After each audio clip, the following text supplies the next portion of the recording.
Hello students, today we shall continue the chapter Quadratic Equations of class 10th Mathematics. This is part 2.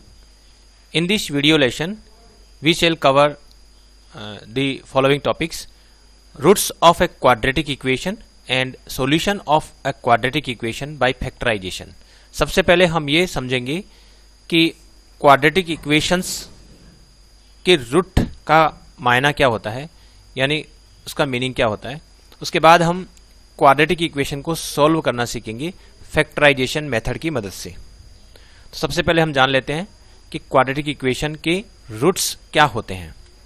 इसके लिए हम example लेते हैं। मान लीजिए ये क्वाड्रेटिक इक्वेशन है और इसके मुझे जो है रूट्स फाइंड आउट करने हैं। इसके मुझे रूट्स फाइंड आउट करने हैं। तो ये रूट्स क्या होते हैं, जैसे यहाँ मान लीजिए मैं x की जगह यदि suppose in place of x if I put 1, what happens. ये जो लेफ्ट हैंड साइड लेते हैं, इसकी लेफ्ट हैंड साइड है 2x square plus 3x minus 5। इस लेफ्ट हैंड साइड में यदि मैं इन प्लेस ऑफ x यदि मैं 1 पुट कर देता हूँ तो हम चेक करते हैं कि इसकी वैल्यू कितनी आती है। तो ये आ रही है 1 स्क्वायर 1 हो गया, और 2 इंटू 1 2, फिर यहाँ 3 इंटू 1 3, और यहाँ हो रहा है -5। तो ये वैल्यू आ रही है 2 + 3 5, 5 - 5 इज इक्वल टू 0। लेकिन ये तो RHS के इक्वल ही आ गई। इसका मतलब है कि x इज इक्वल टू 1 रखने से लेफ्ट हैंड साइड और राइट हैंड साइड इक्वल हो रही है। तो ये जो 1 है, 1, this 1 is called the root of a quadratic equation. तो x is equal to 1 is called a root of the quadratic equation। जो क्वाड्रेटिक इक्वेशन है इसका रूट कहलाएगी। इसका मतलब एक ऐसी वैल्यू जिसको यदि हम क्वाड्रेटिक इक्वेशन में पुट कर देते हैं x की जगह, तो लेफ्ट हैंड साइड और राइट हैंड साइड अगर इक्वल हो जाती है, यानी कि लेफ्ट हैंड साइड की वैल्यू भी 0 हो जाती है क्योंकि राइट हैंड साइड की वैल्यू 0 है, तो ऐसी वैल्यू को हम बोलेंगे रूट। अब ये हो सकता है कि x इज इक्वल टू 1 के अलावा भी और भी इसके रूट हों, तो वो हम फाइंड आउट करेंगे फैक्टराइजेशन मेथड की मदद से। लेकिन पहले हमने यहाँ ये जाना कि रूट्स होता क्या है। रूट्स का मतलब ऐसी वैल्यू जिससे लेफ्ट हैंड साइड और राइट हैंड साइड किसी भी क्वाड्रेटिक इक्वेशन की सेम हो जाती है, उसे हम रूट बोलेंगे। In general a real number alpha is called a root of the quadratic equation ax² + bx + c is equal to 0 if a² + b + c is equal to 0। यानी जो भी क्वाड्रेटिक इक्वेशन दे रखी है उसमें यदि हम कोई नंबर है, रियल नंबर अल्फा, यदि हम उसको हम x की जगह पुट कर देते हैं और पूरा का पूरा एक्सप्रेशन जो है वो एक ट्रू स्टेटमेंट में कन्वर्ट हो जाता है। ट्रू स्टेटमेंट का मतलब हुआ कि ये जो लेफ्ट हैंड साइड है और राइट हैंड साइड है दोनों इक्वल आ जाती है। जैसे ही मैं x की जगह कोई रियल नंबर अल्फा रख देता हूं और ये पूरा का पूरा लेफ्ट हैंड साइड को सोल्व करने पर ये भी 0 आ जाता है, राइट हैंड साइड के बराबर ही आ जाता है। तो ऐसी स्थिति में इस अल्फा को हम कहेंगे, ये जो अल्फा है, this alpha is called root of the quadratic equation. ये तो हुई रूट की definition. In general a real number alpha is called root of the quadratic equation if a² + b + c equal to 0। अच्छा, यहाँ हम ये भी देखेंगे कि ये जो x इक्वल टू अल्फा है, this is called a solution. इसको हम सोल्यूशन भी कहेंगे। तो यदि हमसे कहा जाए कि क्वाड्रेटिक इक्वेशन को सॉल्व करिए या उसका सोल्यूशन फाइंड आउट करिए, तो एक तरह से हम उसके रूट फाइंड आउट करने हैं। यानी हमें ऐसी वैल्यू फाइंड आउट करनी है अल्फा जो उस पूरी इक्वेशन में रखने पर 0 इज इक्वल टू 0 आ जाए, यानी लेफ्ट हैंड साइड और राइट हैंड साइड इक्वल आ जाए। ऐसी वैल्यू की हम तलाश में रहेंगे और ऐसी वैल्यू को हम रूट भी कहेंगे और सोल्यूशन भी कहेंगे। रूट भी कहेंगे और सोल्यूशन भी कहेंगे। और एक तरह से जो वैल्यू रूट या सॉल्यूशन होती है उसके लिए हम ये भी कहते हैं कि that value satisfies the quadratic equation, यानी कि जो अल्फा है वो इस क्वाड्रेटिक इक्वेशन को सेटिस्फाई कर रहा है। सेटिस्फाइज, तो ये टर्मिनोलॉजी हम काम में लेंगे बार बार। तो यहां पर जो हमने लिया था कि x इक्वल टू 1 जो है इस क्वाड्रेटिक इक्वेशन को सेटिस्फाई कर रहा है, हम बोलेंगे कि x इक्वल टू 1 इस क्वाड्रेटिक इक्वेशन को सेटिस्फाई कर रहा है। x इक्वल टू 1 इसका रूट है, x इक्वल टू 1 इस क्वाड्रेटिक इक्वेशन का सॉल्यूशन है। इस तरह से हम कहेंगे। अच्छा, हम जानते हैं कि क्वाड्रेटिक पोलिनोमियल होता है यदि हम उस को इक्वल टू 0 सेट कर देते हैं, जैसे ये क्वाड्रेटिक पोलिनोमियल है और इस क्वाड्रेटिक पोलिनोमियल को मैं इक्वल टू 0 सेट कर देता हूँ तो वो एक क्वाड्रेटिक इक्वेशन में कन्वर्ट हो जाती है। तो यहाँ इस क्वाड्रेटिक इक्वेशन में हमने क्या किया था कि इसमें हम x की जगह हमने अल्फा पुट किया और ये 0 इज इक्वल टू 0 आ गया, यानी लेफ्ट हैंड साइड की वैल्यू 0 आ गई थी। और हम जानते हैं कि किसी पोलिनोमियल में यदि x की जगह अल्फा पुट करा और ये पूरा का पूरा ही पोलिनोमियल की जो एंटायर वैल्यू ऑफ पोलिनोमियल है becomes to 0, then we say that value x which make the entire polynomial equal to 0, that value is called 0 of the polynomial. तो ये जो 0 होता है और यहाँ जो रूट है वो एक तरह से एक ही है।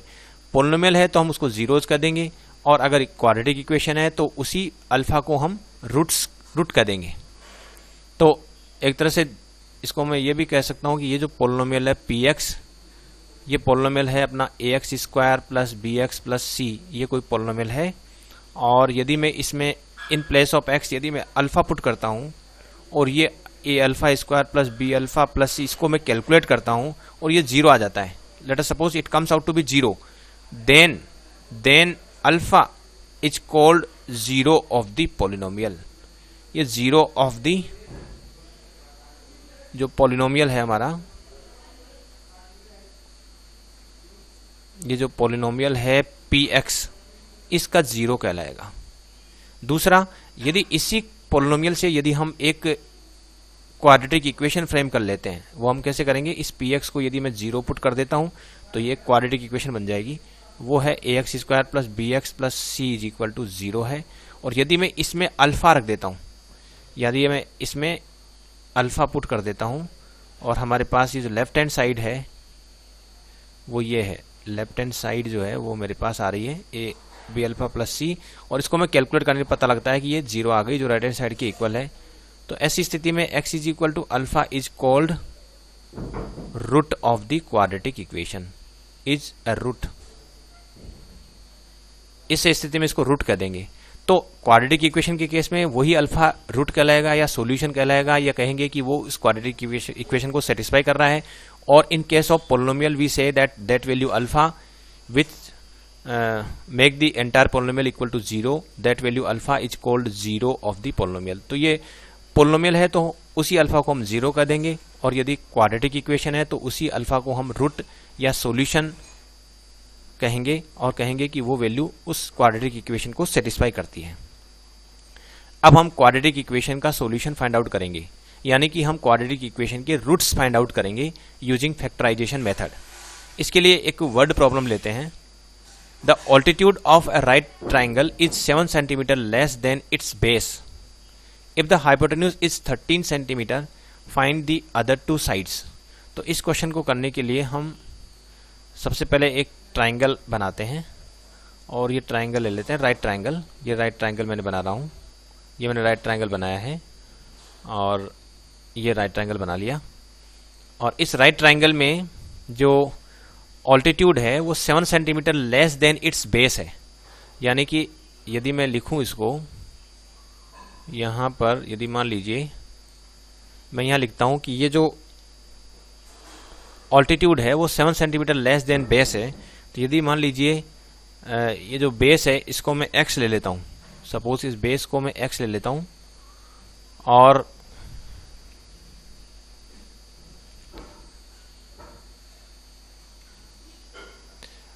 ये जो ऑल्टीट्यूड है दिस इज ऑल्टीट्यूड, तो this will be equal to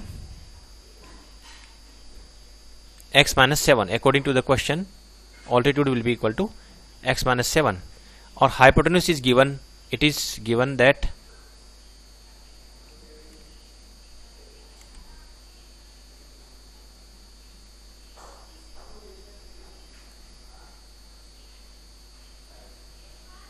altitude, this altitude is given, it is 13।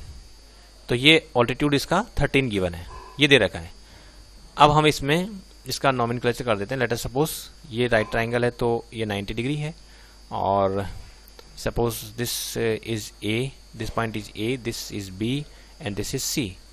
और ये राइट ट्राइंगल है और इसमें जो बेस है दिस इज बेस, तो बेस को मैं ले लेता हूँ। Late us suppose base is x and this is altitude. तो ऑल्टीट्यूड जो है, this altitude will be 7 centimetre less than base और हाइपोटेन्यूज, दिस इज हाइपोटेन्यूज, तो हाइपोटेन्यूज जो है वो यहाँ पर हमें दे रखा है 13 सेंटीमीटर। हाइपोटेन्यूज इट इज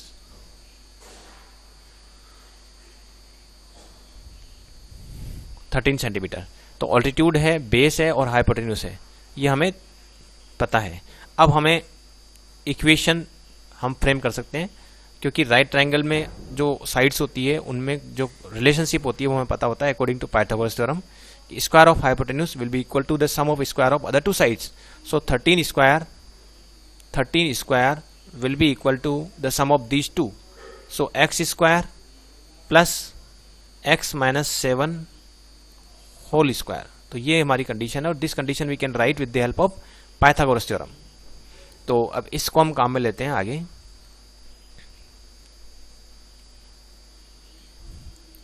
तो यहाँ पर फिर मैं फिर से लिख देता हूँ कि हम उस क्वेश्चन को सॉल्व कर रहे थे, फिगर वहीं बना दी हमने, और चाहे तो उस फिगर को हम ले लेते हैं।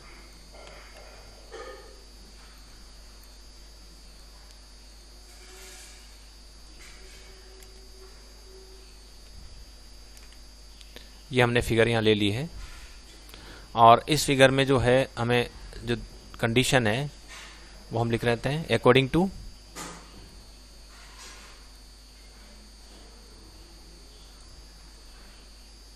Pythagoras theorem.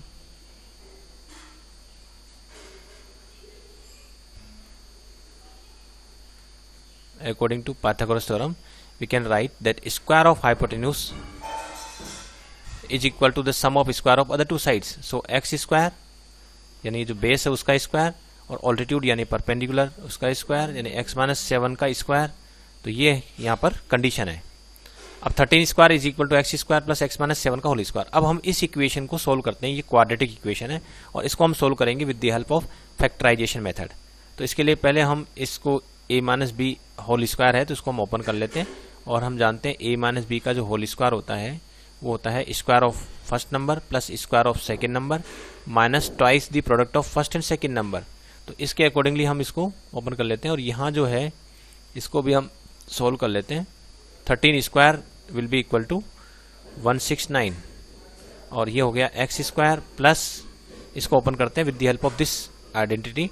तो x माइनस 7 होल स्क्वायर, तो ये a का काम कर रहा है, ये b का काम कर रहा है, तो एक्स स्क्वायर हो गया और सेकेंड नंबर 7 है तो ये b का काम कर रहा है, तो 7 स्क्वायर लिखना है, तो 7 स्क्वायर हो गया। फिर minus 2 times of first number and second number, ये इक्वेशन बन गई।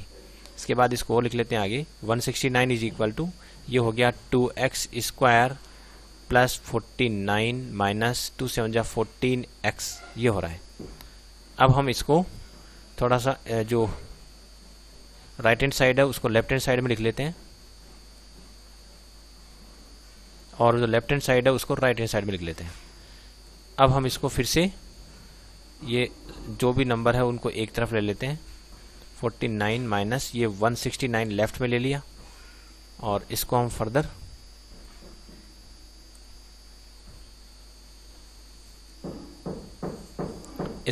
सोल्व कर लेते हैं। तो ये हो रहा है 2x स्क्वायर माइनस ये हो गया 14x और 49 इसमें से माइनस करते तो ये आ गया 120 और चूंकि लार्जर नंबर 169 है इसका साइन यहाँ आ जाता है माइनस, तो माइनस 120 हो गया। अब हम इसको 2 से थ्रू आउट डिवाइड कर सकते हैं पूरी इक्वेशन को, तो ये हो जाएगी x square minus 7x minus 60 is equal to 0। ये हमारे पास इक्वेशन आ गई है। अब हम फर्दर इसी को सोल्व करेंगे, x square minus 7x minus 70, इसको हमें सोल्व करना है। तो आगे बढ़ते हैं। तो इसको ध्यान रखना है कि ये जो इक्वेशन है इसको हमें लेना है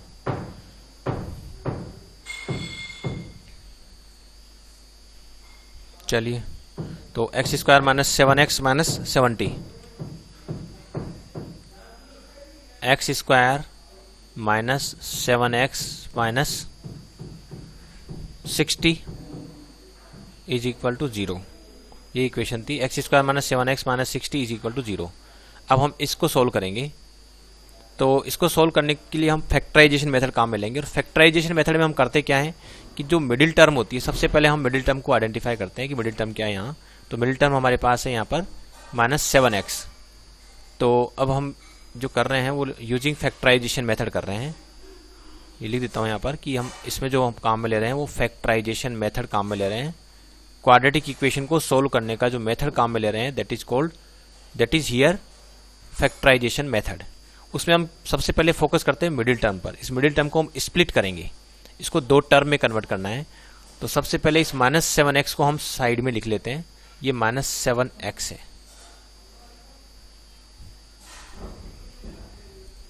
-7x तो पर फोकस करना है, -7x को लिखना नहीं है।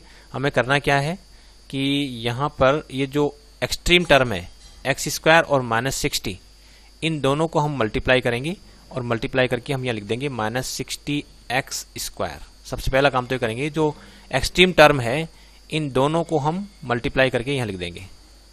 तो ये x² था और एक था -60, तो इन दोनों को मल्टीप्लाई, जो एक्सट्रीम टर्म है फर्स्ट टर्म और लास्ट टर्म, इनको मल्टीप्लाई करके हम इस तरह से लिख देंगे। और इसके बाद में हम जो है इसके दो ऐसे पार्ट्स बनाएंगे कि जिनको हम, चूंकि यहाँ नेगेटिव साइन है तो एक्चुअल में सब्ट्रैक्ट करने से ये मिडिल टर्म है वो आ जाए, यानी -7x आ जाना चाहिए सब्ट्रैक्ट करने पर। क्योंकि ये माइनस साइन है तो यहाँ जो दो नंबर होंगे वो ऐसे होने चाहिए जिनको मल्टीप्लाई करने पर तो ये आ जाए और ऐड करने पर ये मिडिल टर्म आ जाए।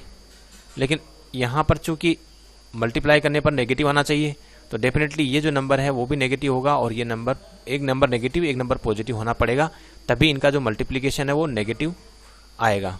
तो एक तो नेगेटिव एक पॉजिटिव होगा। जब दोनों अपोजिट साइन के होंगे तो ऐड करने का मतलब ये हुआ कि इनको हम सब्ट्रैक्ट ही कर रहे हैं, तो सब्ट्रैक्ट करने पर आना चाहिए -7x। तो इसके लिए हम क्या करते हैं, -60x² को हम ऐसे लिख देते हैं, एक तो लिख देते हैं -12x, एक लिख देते हैं प्लस का 5x। अब यदि मैं इन दोनों को मल्टीप्लाई करता हूं तो आता है -60x², और यदि मैं ऐड करता हूं तो एक्चुअल में एक तरह से दोनों की साइन अपोजिट होने की वजह से हम इनका डिफरेंस ही कर रहे हैं, तो डिफरेंस आ रहा है -7x आ रहा है। क्योंकि लार्जर नंबर का साइन भी आना है तो माइनस साइन यही रहेगा, यहाँ लगा देंगे तो यहाँ +7x होता है, तो हम इसको माइनस और इसको प्लस लेते ताकि ओवरऑल प्लस आ जाता। लेकिन यहाँ -7x है इसलिए माइनस बड़े वाले को माइनस साइन लिया है, तो माइनस के 12x और प्लस के 5x। यदि मैं इन दोनों को मल्टीप्लाई करता हूँ तो हमारे पास ये रिजल्ट आता है। और यदि मैं इनका एडिशन करता हूँ यानी कि इनका डिफरेंस करता हूँ, क्योंकि अपोजिट साइन है तो डिफरेंस करना पड़ेगा, तो डिफरेंस यहाँ पर -7x आ रहा है। यदि यहाँ पर नेगेटिव साइन होता है तो हमें डिफरेंस ही करना है, यदि यहाँ पॉजिटिव साइन है तो हमें कलेक्शन करना है, इन्हें ऐड करना है। तो यहाँ इस तरह से हम क्या करेंगे, ये जो मिडिल -7x है, इस -7x को जो है हम ये लिख सकते हैं माइनस के 12x प्लस के 5x। तो ये जो मिडिल टर्म है वो मिडिल टर्म को हम स्प्लिट करके लिख देंगे माइनस के 12x और प्लस 5x। तो फैक्टराइजेशन मेथड में हम सबसे पहले किसी भी क्वाड्रेटिक इक्वेशन की जो मिडिल टर्म है यानी कि जो लीनियर टर्म है जिसमें x की पावर 1 है, उस टर्म को हम स्प्लिट करेंगे। और इस तरह से स्प्लिट करने के लिए क्या करना पड़ेगा, जो एक्सट्रीम टर्म है पहले उनको मल्टीप्लाई कर लेंगे और फिर उसको हम ऐसे दो टुकड़े करेंगे उसके, ताकि उनको हम ऐड करें तो मिडिल टर्म आ जाए और मल्टीप्लाई करें तो ये जो ये प्रोडक्ट आ रहा था वो प्रोडक्ट आ जाए, -60x² आ गया। यहाँ ऐड करना ही कहेंगे हम, -7x क्या है, by adding these two, -12x और प्लस 5x को ऐड करने से मिडिल टर्म आ रही है। लेकिन चूंकि ये अपोजिट साइन है इसलिए ऐड करने पर भी डिफरेंस ही हो रहा है, ये आप ध्यान में रखें। इसके बाद हम ये जो x² और ये जो -60 है ये तो अपनी जगह है, जो मिडिल टर्म है हमारी उस मिडिल टर्म की जगह हमें क्या करना है, लिखना पड़ेगा, मिडिल टर्म की जगह हमें लिखना पड़ेगा। तो ये जो मिडिल टर्म थी -7x उसकी जगह लिख देंगे माइनस के 12x, यानी माइनस के 12x हो जाएगा और प्लस का 5x हो जाएगा। ये यहाँ पर हमने मिडिल टर्म को स्प्लिट कर दिया है। अब मिडिल टर्म जब स्प्लिट हो जाती है उसके बाद हम दो के पेयर बना लेंगे। ये सब फैक्टराइजेशन मेथड का हिस्सा है। दो के पेयर बना लेंगे और पेयर बनाने के बाद हम पहले इसमें से जितना मैक्सिमम कॉमन आ सकता है कॉमन ले लेंगे। तो x कॉमन आ रहा है तो ये बन गया x - 12 और इसमें से 5 कॉमन आ रहा है तो ये बन गया x - 12 और इज इक्वल टू 0। अब इसमें जो है हमारे पास अब यहाँ पर दो टर्म है। एक टर्म हमारे पास है x टाइम्स x - 12 है, दूसरी टर्म है 5 टाइम्स x - 12 है। इन दोनों टर्म में यदि हम देखें, दोनों टर्म में हम यदि देखें तो हम पाएंगे कि इसमें जो है ये जो x - 12 है और इधर जो x - 12 है ये दोनों में कॉमन है, तो इसको हम कॉमन ले लेते हैं। तो x - 12 को यदि मैं कॉमन ले लेता हूँ दोनों टर्म में से, तो यहाँ हमारे पास बचेगा केवल और केवल x बचेगा, और यहाँ ये x माइनस 12 कॉमन आने के बाद हमारे पास बचेगा प्लस का 5। तो ये रिजल्ट आ जाता है। अब हमें पता है कि product of two number is equal to 0, it means either first part यानी x minus 12 is equal to 0 और second part x plus 5 is equal to 0। यदि x minus 12 is equal to 0 तो x की वैल्यू आ रही है 12, और यदि ये 0 तो x की वैल्यू आ रही है -5। लेकिन चूंकि हमें पता है x क्या है, ये बेस है। x क्या है, इस राइट ट्राइंगल में बेस का काम कर रहा है। तो यदि ये बेस का काम कर रहा है तो ये नेगेटिव नहीं हो सकता। So if we get any negative value, that value will be rejected. Negative value will be rejected because in our real problem x can not be negative. So x acceptable value for x will be equal to 12 है, और x क्या था, base था। तो इस right triangle में हमें पता लग गया कि जो बेस है वो x है, यानी कि 12 है, और यूनिट इसकी थी सेंटीमीटर, तो 12 सेंटीमीटर है। इसी तरह से जो ऑल्टीट्यूड है this is 7 centimetre less than base, so it will be equal to 12 minus 7, यानी कि हो गया 5 सेंटीमीटर। तो अब हमें जो राइट ट्राइंगल है उसकी पूरी डायमेंशन पता लग गई है। ये पूछा है find the other two sides. इस क्वेश्चन में पूछा था इस राइट ट्राइंगल का जो हाइपोटेन्यूज है वो तो 13 सेंटीमीटर है, उसकी दूसरी दो साइड्स बताइए कितनी कितनी है। तो यहाँ से हमें पता लग रहा है कि बाकी दो साइड्स, एक तो 12 सेंटीमीटर हो गई और दूसरी हमारे पास हो गई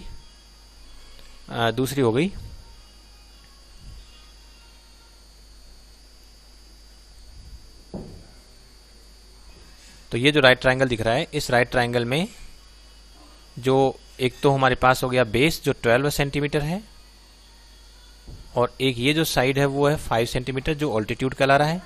ये राइट ट्राइंगल है, और ये 13 ऑलरेडी गिवन था। This is already given, 13 centimetre is already given, और other two sides are 5 centimetre and 12 centimetre. तो इस तरह से क्वाड्रेटिक इक्वेशन, यदि मान लीजिए कोई क्वेश्चन आता है, वर्ड प्रॉब्लम आती है, तो उस वर्ड प्रॉब्लम के अकॉर्डिंगली हमें जो अननोन है, जो मिनिमम एक हमने अननोन अज्यूम किया, और बाकी जो कंडीशन दे रखी थी उसके बेसिस पर फिर हमने पाइथागोरस थ्योरम अप्लाई करके एक रिलेशनशिप लिखा, और जो रिलेशन लिखा according to the question, that relation is converted into a quadratic equation. और क्वाड्रेटिक इक्वेशन को हमें सॉल्व करना कंपलसरी हो रहा था।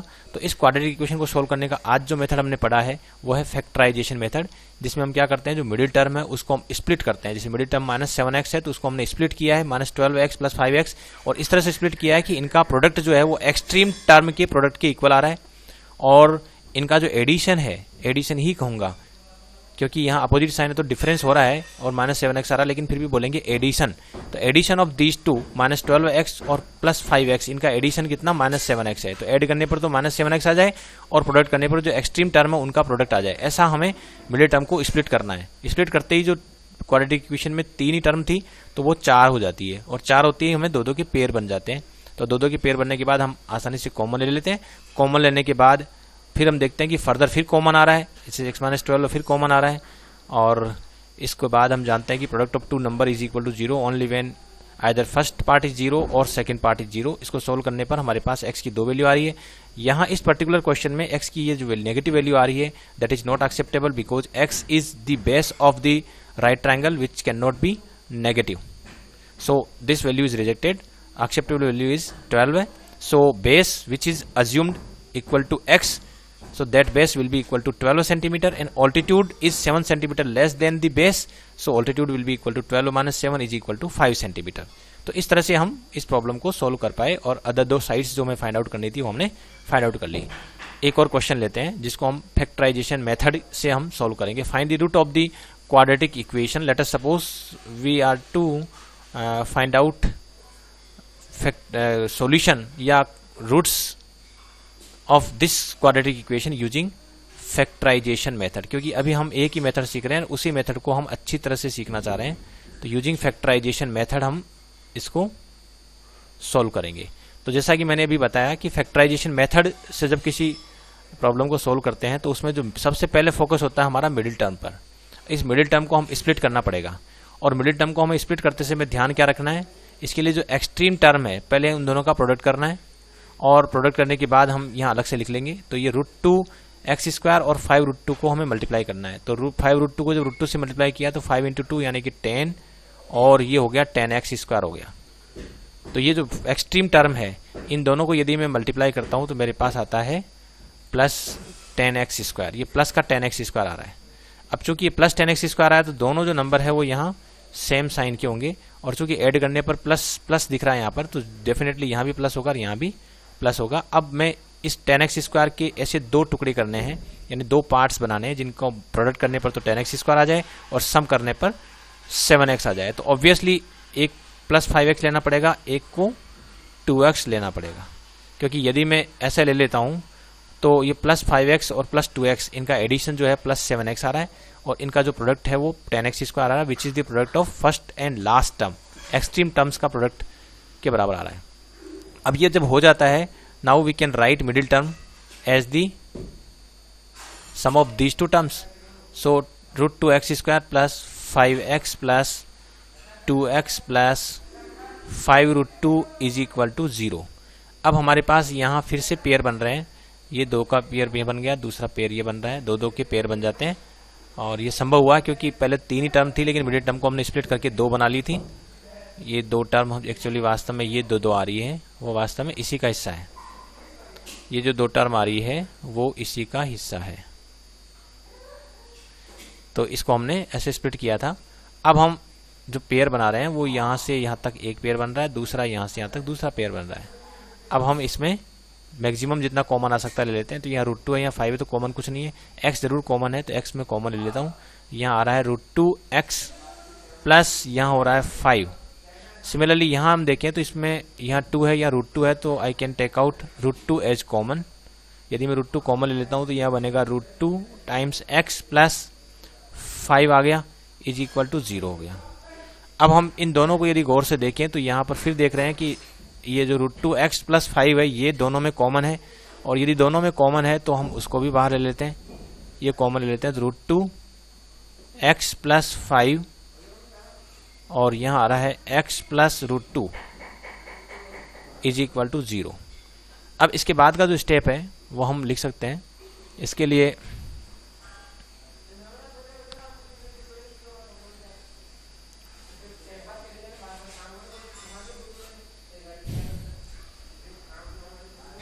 ठीक है, अब इसके बाद हम जो है ये जो स्टेप है इस पूरे स्टेप को मैं नेक्स्ट पेज पे ले लेता हूँ।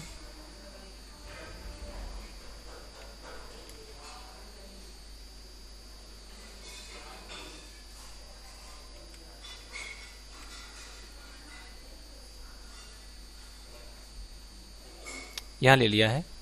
अब हम इसमें जो पार्ट आ रहा है हमारा उसको हम थोड़ा देख लेते हैं कि क्या क्या था। यहाँ √2x प्लस 5 था और x प्लस √2 था, तो √2x प्लस 5 और एक है x प्लस √2 था। अब इसके बाद हम क्या करते हैं, जो इसमें 2 हिस्से दिख रहे हैं यहाँ पर, एक तो हमारे पास नज़र आ रहा है ये वाला √2x प्लस 5, दूसरा आ रहा है x प्लस √2। यदि हम दोनों, क्योंकि दोनों का प्रोडक्ट 0 है और 2 नंबर का प्रोडक्ट 0 तभी होता है जब या तो फर्स्ट पार्ट 0 हो या फिर सेकंड पार्ट 0 हो।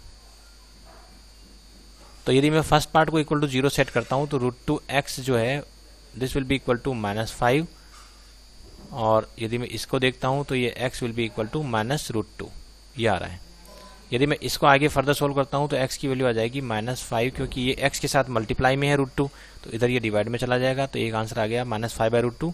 नॉर्मली हम जो है आंसर में जो भी होता है, यदि डिनोमिनेटर में रूट है, रेडिकल सिंबल है, तो हम उसको रिमूव करना पड़ता है। तो इसको आप फर्दर ऐसे सोल्व करेंगे, इसको √2 से मल्टीप्लाई करके रैशनलाइज कर लेंगे। तो ये √2 से ऊपर से मल्टीप्लाई कर लेते हैं तो ऊपर हो जाएगा -5√2 डिवाइडेड बाई 2। तो एक आंसर तो ये हो गया, ये जो इसको सोल्व करने से आ रहा है, ये जो आ रहा है सारा का सारा इसको सोल्व करने से जो आ रहा है वो तो ये वाला पार्ट है। और यदि मैं इसको सोल्व करता हूँ, सेकंड वाले हिस्से को यदि मैं सोल्व करता हूँ, यदि मान लीजिए मैं इसको सोल्व करता हूँ तो मेरे पास रिजल्ट क्या आएगा, तो उसका जो रिजल्ट है वो यहाँ लिख लेते हैं। ये तो सब दिख ही रहा है, x इज इक्वल टू -√2 आ रहा है। तो एक तो सोल्व करने से जो हमारे पास आंसर आ रहा है वो एक तो ये आ रहा है कि x इज इक्वल टू -√2 आ रहा है। दूसरा जो आंसर आ रहा है वो आ रहा है ये -5/√2 5√2/2। तो इसका जो solution of the quadratic equation की बात करें कि इस क्वेश्चन में जो बोला था find the roots of the quadratic equation, ये सॉल्यूशंस कुछ भी कर सकते हैं। तो roots of the quadratic equation यदि मैं लिखूं, फाइनली आंसर क्या लिखूंगा, roots of the quadratic equation, roots of the quadratic equation, D means जो भी क्वाड्रेटिक इक्वेशन दे रखी है उसके रूट्स हो गए, एक तो हो गया 5√2/2 और दूसरा जो है रूट्स आ रहा है यहाँ पर -√2। तो ये दो इसके रूट्स हो गए हैं इस क्वाड्रेटिक इक्वेशन के। तो this is the solution, this is the roots of the quadratic equation. तो इस तरह से हम फैक्टराइजेशन मेथड की मदद से यदि कोई क्वाड्रेटिक इक्वेशन ऑलरेडी गिवन है तो उसके रूट्स हम फाइंड आउट कर सकते हैं मिडिल टर्म को स्प्लिट करके। और यदि मान लीजिए कि क्वाड्रेटिक इक्वेशन गिवन नहीं है, वर्ड प्रॉब्लम दे रखी है, तो पहले हम क्वाड्रेटिक इक्वेशन फ्रेम कर लेंगे, फिर मिडिल टर्म को स्प्लिट करके दो के पेयर बना करके हम फैक्टराइजेशन मेथड की मदद से क्वाड्रेटिक इक्वेशन को सॉल्व कर सकते हैं, उसके रूट्स फाइंड आउट कर सकते हैं। Thanks for watching this video.